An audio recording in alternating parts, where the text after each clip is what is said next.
Right breaking news చూస్తున్నాం. Tirupati municipal corporation deputy mayor ఎన్నిక రసవత్తరం కానుంది. రెండు పార్టీలు కూడా క్యాంప్ రాజకీయాలకు తెరలేపారు. చిత్తూరులోని భాస్కర్ హోటల్ వద్ద హై డ్రామా చోటు చేసుకుంది. తిరుపతి ఎమ్మెల్యే ఆరణి శ్రీనివాసులు కుమారుడి వెంట కొందరు కార్పొరేటర్లు ఉన్నారు. అదే సమయంలో వైసీపీ ఇన్ఛార్జ్ భూమన అభినయ్ రెడ్డి భాస్కర్ హోటల్ వద్దకు చేరుకుని వాదనకు దిగారు.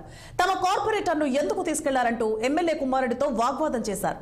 హై డ్రామా మధ్య భూమన అభినయ్ రెడ్డి కొందరు కార్పొరేటర్లను తన వెంట తీసుకెళ్లడం చర్చనీయాంశంగా మారింది.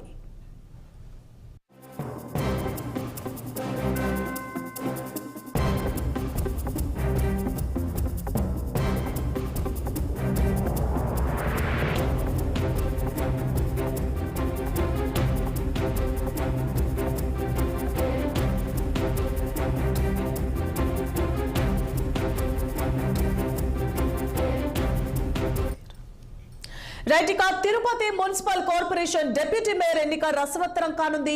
రెండు పార్టీలు కూడా క్యాంప్ రాజకీయాలకు తెరలేపారు. చిత్తూరులోని భాస్కర్ హోటల్ వద్ద హై డ్రామా చోటు చేసుకుంది.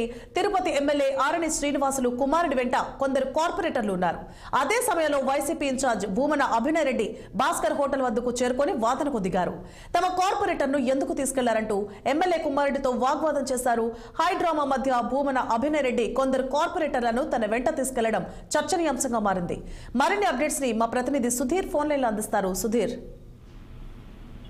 తీసుకుంటే 11 ఈ రోజు తిరుపతి డిప్యూటీ మేయర్ పదవికి ఎన్నికలు జరుగుతున్నాయి. ఈ నేపథ్యంలో గత వారం రోజులుగా ఇరు పార్టీలు అటు తెదేపా శ్రేణులు కావచ్చు, టీడీపీ జనసేన వైసీపీ శ్రేణులు కావచ్చు, వీరికి సంబంధించినటువంటి అభ్యర్థులకు సంబంధించి ఏదో ఒక ఇబ్బందులు కలిగిస్తూ ఉన్నటువంటి నేపథ్యంలో ప్రస్తుతం తీసుకున్నట్టయితే ఎవరైతే వీళ్ళకి మద్దతుదారులు ఉంటారో కార్పొరేటర్లు, వీళ్ళంతా కూడా టీడీపీకి మద్దతుగానే అక్కడ నుంచి తిరుపతి నుంచి చిత్తూరుకి వెళ్ళినట్టు భాస్కర్ హోటల్ బస్సు సేవలు కూడా తెలపడం జరిగింది. ఈ నేపథ్యంలో వైసీపీకి సంబంధించినటువంటి కార్పొరేటర్లు వీళ్ళు బందీగా ఉంచారనే నేపథ్యంలో తిరుపతి నియోజకవర్గ వైకాపా ఇన్ఛార్జు మాజీ ఎమ్మెల్యే భూమన కరుణాకర్ రెడ్డి తనయుడు భూమన అభినయ్ రెడ్డి తన అనుచరులతో పాటు అక్కడికి వెళ్ళడం, అక్కడ లోపల వాళ్ళంతా కూడా బయటికి తీసుకొచ్చేటువంటి దిశగా తీసుకునేటైతే ఇరు పార్టీలకు సంబంధించినటువంటి నాయకుల మధ్య వాగ్వివాదం చోటు చేసుకుంది.